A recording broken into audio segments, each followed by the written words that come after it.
প্রিয় ভিউয়ার, অসাধারণ সুন্দর একটি দৌড় নিয়ে আসলাম সুনামগঞ্জ হালুয়ারঘাট মইনপুর মাঠের। এখানে যে 4টি ঘোড়া অংশগ্রহণ করেছে, সংগ্রাম, জয় বাহাদুর, উদয়ন বাংলা এবং আরেকটি ঘোড়ার নাম আমরা জানি না। তো দেখা যাক এই ভিউয়ার, এই 4টি ঘোড়ার মধ্যে শেষ পর্যন্ত কোন ঘোড়াটি বিজয় অর্জন করে এবং কোন ঘোড়াটির ক্যাপাসিটি কতটুকু দেখাতে পারে এবং কোন ঘোড়াটি বিজয় অর্জন করে। আমরা আরেকটি কথা বলে নেই ভিউয়ার, এখনও যারা বাজার টিভি সাবস্ক্রাইব করেননি, বাজার টিভি সাবস্ক্রাইব করে নেবেন, লাইক কমেন্ট করে আপনার মন্তব্য জানাবেন, তাহলে আমরা আরও উৎসাহিত হব। আর আমাদের নতুন ফেসবুক পেজ বাজার টিভি যারা এখনও লাইক ফলো করেননি, লাইক ফলো করে নেবেন। এই তো ভিউয়ার, এই তো আমরা দেখতে পাচ্ছি জয় বাহাদুর ঘোড়াটি এগিয়ে আছে, আর তার পিছনে আছে সংগ্রাম, আর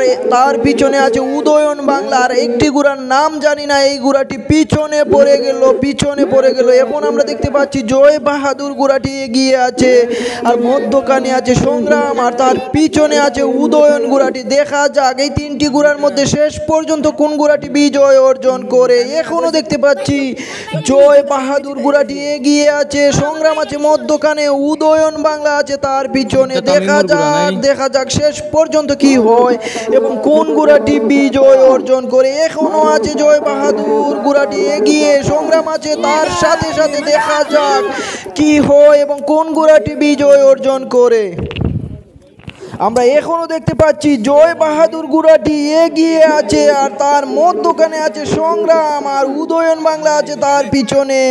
দেখা যাক তামিম সোয়ার জয় বাহাদুর নিয়ে কি দেখাতে পারে, শেষ পর্যন্ত বিজয় অর্জন করতে পারে কিনা। আর সংগ্রাম, উদয়ন, দেখা যাক শেষ মুহূর্তে কিছু একটা করে দেখাতে পারে কিনা। আমার মনে হচ্ছে শেষ ম্যাচ এই 3টি ঘোড়ার মধ্যে কেউ একজন বিজয় অর্জন করবে। দেখা যাক ভিউয়ার, শেষ পর্যন্ত কি হয়। সংগ্রাম, উদয়ন এবং জয় বাহাদুরের মধ্যে কে বিজয় অর্জন করে। শেষ ম্যাচ উদয়ন না জয় বাহাদুর জানি না, কমিটি সিদ্ধান্ত নেবে।